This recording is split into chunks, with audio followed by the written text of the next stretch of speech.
The first of all is around being accessible.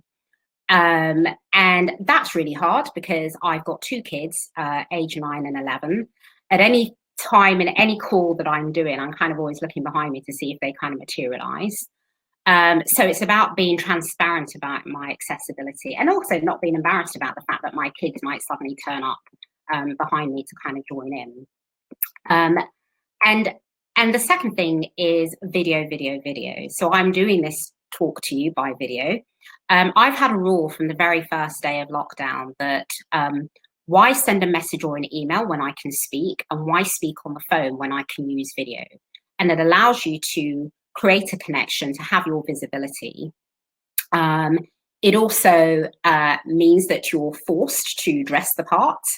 An increasing struggle. I haven't been to my hairdressers for about 2 months, and I'm beginning to feel the pain of that. But using your visibility is important, and I've made sure that I've done that. The third thing I'd say is around communicate. So I've sent emails, WhatsApps, messages, etc., but just making sure that people kind of know that I'm around. Next, I would say that if you're in the office, it's very easy to have the chit chat, by the coffee machine and that kind of thing. And speaking of coffee, I don't know how many people from PwC are dialing in, but one of the things that I say to the group of people that I mentor repeatedly is that in our building, there's a coffee shop on the ground floor. About a third of the people in my building are ethnic minorities, but when I go past the coffee shop, I repeatedly moan that everybody that I see is white. And what I say to the group of people that I mentor is that we're so focused on delivering that whilst you're up on level 4, 5, 6, whatever, churning the work out, the person that you're competing against for that next promotion is downstairs having a coffee.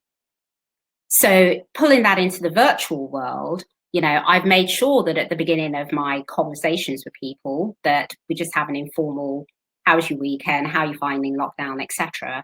But also I've scheduled virtual coffees with people as well, and they've been quite fun to do. So I would kind of say that. And then the final thing for keeping in touch with people is around LinkedIn. With my colleagues, with my clients, with other people in my network. Sometimes I post serious stuff, sometimes I just like stuff, and sometimes I sort of say oh gosh, sorry, my Siri's just gone off.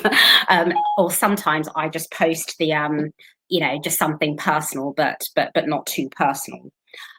What I would say is that all of that is so important in terms of creating those relationships with people. It's going to be so important over the next few months, and so important when you're back working in offices. We will eventually get back.